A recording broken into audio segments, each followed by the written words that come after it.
ಸಂತೋಷ್ ಲಾಡ್ ಅನ್ನೋ ಹೆಸರು ಕೇಳಿದ್ರೆ ಸಾಕು, ನಮ್ಮ ಕಣ್ಮುಂದೆ ಒಬ್ಬ ಕ್ರಿಯಾಶೀಲ ವ್ಯಕ್ತಿ ಚಿತ್ರ ಕಣ್ಮುಂದೆ ಬರುತ್ತೆ. ಸಿದ್ದರಾಮಯ್ಯ ಸರ್ಕಾರದಲ್ಲಿ ಕಾರ್ಮಿಕ ಸಚಿವರಾದ ಬಳಿಕ ವಿವಿಧ ಅಸಂಘಟಿತ ವಲಯದ ಕಾರ್ಮಿಕರ ಕಣ್ಣೀರು ಒರೆಸುವ ಕೆಲಸದಲ್ಲಿ ತಮ್ಮನ್ನ ತಾವು ತೊಡಗಿಸಿಕೊಂಡಿದ್ದಾರೆ. ಸಂಘಟಿತ ವಲಯದ ಕಾರ್ಮಿಕರಿಗೆ ಸಿಗೋ ಸೌಲಭ್ಯಗಳು ಅಸಂಘಟಿತ ವಲಯದ ಕಾರ್ಮಿಕರಿಗೆ ಸಿಗಬೇಕು. ಆಗ ತಮಗೆ ವಹಿಸಿದ ಜವಾಬ್ದಾರಿಗೆ ತಾವು ನ್ಯಾಯ ಸಲ್ಲಿಸಿದಂತೆ ಆಗುತ್ತೆ ಅಂತ ಕಾರ್ಮಿಕರ ಶ್ರೇಯೋಭಿವೃದ್ಧಿಗೆ ತಮ್ಮ ಸಮಯ ಮುಡಿಪಾಗಿಟ್ಟಿದ್ದಾರೆ. ತಾನೊಬ್ಬ ಸಚಿವ ಅನ್ನೋ ಹಮ್ಮು ಬಿಮ್ಮು ಯಾವುದೂ ಇಲ್ಲ.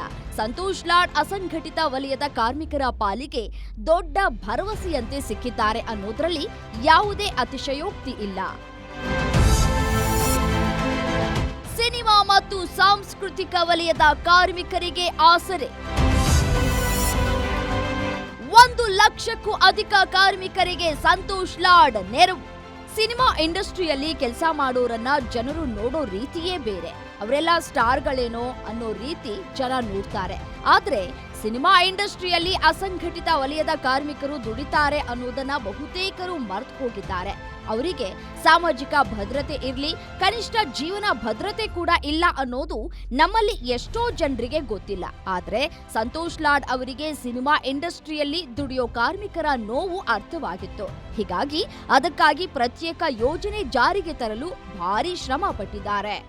ಬೊಂಬೆ ಹೇಳುತ್ತೈತೆ ಮತ್ತೆ ಹೇಳುತ್ತೈತೆ, ನೀನೇ ರಾಜಕುಮಾರ.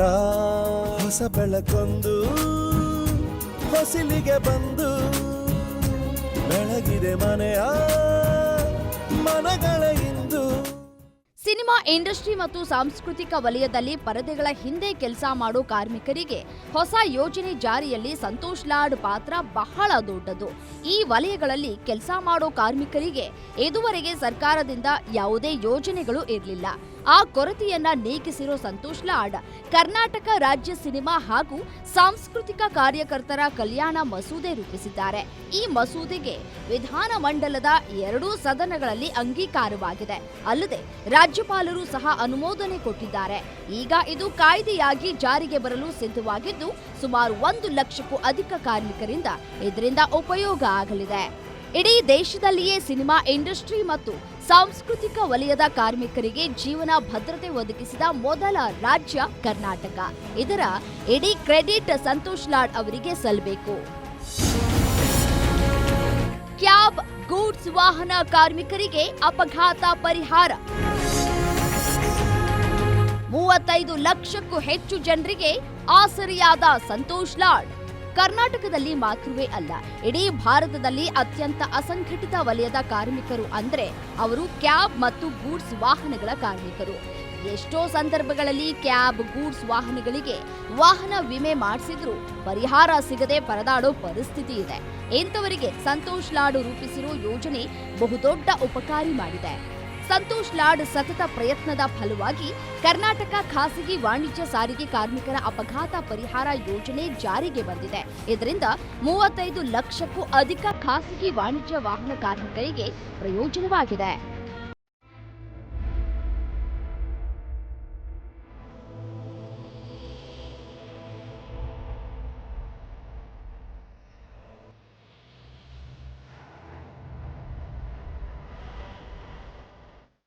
ಅಪಘಾತ ಪರಿಹಾರ ಯೋಜನೆಯಡಿ ಕಮರ್ಷಿಯಲ್ ವಾಹನ ಕಾರ್ಮಿಕ ಅಪಘಾತದಲ್ಲಿ ಮೃತಪಟ್ಟರೆ ಅವರ ನಾಮನಿರ್ದೇಶಿತರಿಗೆ 15 ಲಕ್ಷ ರೂಪಾಯಿ ಪರಿಹಾರ ನೀಡಲಾಗುತ್ತೆ.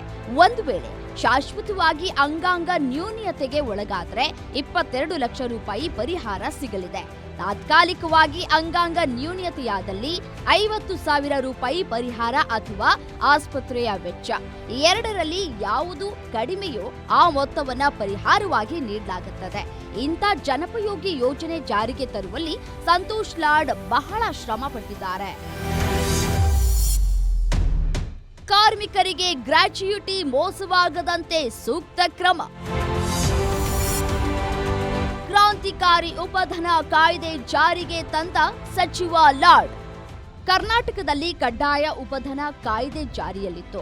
ಆದರೆ ಇದನ್ನ ಬಹುತೇಕರು ಪಾಲಿಸ್ತಾ ಇರಲಿಲ್ಲ. ಇದರಿಂದ ಹಲವಾರು ವರ್ಷ ಒಂದು ಕಂಪನಿಗಾಗಿ ದುಡಿದ ಕಾರ್ಮಿಕರು ಕೆಲಸ ಬಿಟ್ಟಾಗ ಬರಿಗೈಲಿ ಮನೆಗೆ ವಾಪಸ್ ಆಗ್ಬೇಕಿತ್ತು. ಇದರಿಂದ ಆಗೋ ತೊಂದರೆ ಸಂತೋಷ್ ಲಾಡ್ ಗಮನಕ್ಕೆ ಬಂದಿತ್ತು. ಆಗ ಕಾರ್ಮಿಕರಿಗೆ ಯಾವುದೇ ಕಾರಣಕ್ಕೂ ಗ್ರ್ಯಾಚ್ಯುಟಿ ವಿಚಾರದಲ್ಲಿ ಮೋಸ ಆಗಬಾರದು ಅಂತ ಕ್ರಾಂತಿಕಾರಿ ಕಾಯ್ದೆಯನ್ನ ಜಾರಿಗೆ ತರಲು ಶ್ರಮಿಸಿದ್ದಾರೆ. ಕಾರ್ಮಿಕರಿಗೆ ಗ್ರ್ಯಾಚ್ಯುಟಿ ಮೋಸ ಆಗಬಾರದು, ಗ್ರ್ಯಾಚ್ಯುಟಿ ಹಣ ಸುರಕ್ಷಿತವಾಗಿರಬೇಕು ಅನ್ನೋದೇ ಈ ಕಾಯ್ದೆಯ ಮೂಲ ಉದ್ದೇಶವಾಗಿದೆ. ಈ ಕಾಯ್ದೆ ಜಾರಿಯಿಂದಾಗಿ ಕಂಪನಿ ಕ್ಲೋಸ್ ಆದ್ರೆ ಅಥವಾ ದಿವಾಳಿಯಾದ್ರೂ ಕಾರ್ಮಿಕರ ಗ್ರ್ಯಾಚ್ಯುಟಿ ಸುರಕ್ಷಿತವಾಗಿರುತ್ತೆ. ಈ ಕಾಯ್ದೆ ಜಾರಿಗೆ ಬಂದಿದ್ರಿಂದ ಸುಮಾರು 65 ಲಕ್ಷಕ್ಕೂ ಹೆಚ್ಚು ಕಾರ್ಮಿಕರಿಗೆ ಪ್ರಯೋಜನ ಆಗಲಿದೆ. ಹೊರ ಗುತ್ತಿಗೆ ನೌಕರರಿಗೆ ಸಂತೋಷದ ವಿಚಾರ ಕೊಟ್ಟ ಸಚಿವ.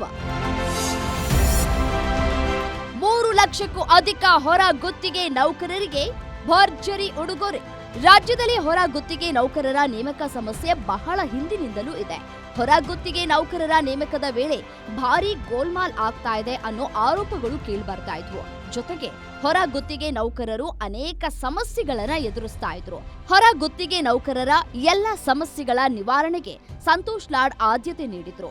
ಇದೇ ಕಾರಣಕ್ಕೆ ಹೊಸ ಪರಿಕಲ್ಪನೆಯನ್ನ ಸಂತೋಷ್ ಲಾಡ್ ಜಾರಿಗೆ ತಂದ್ರು. ಬೀದರ್ ಜಿಲ್ಲೆಯಲ್ಲಿ ಪ್ರಾಯೋಗಿಕವಾಗಿ ಹೊರ ಗುತ್ತಿಗೆ ನೌಕರರ ಸೇವಾ ಸಮಿತಿಯನ್ನ ರಚಿಸಿದ್ರು. ಹೊರ ಗುತ್ತಿಗೆ ನೌಕರರ ನೇಮಕ ಸಮಸ್ಯೆಗಳ ನಿವಾರಣೆಯ ಹೊಣೆಯನ್ನ ಸಮಿತಿಗೆ ವಹಿಸಲಾಗಿತ್ತು.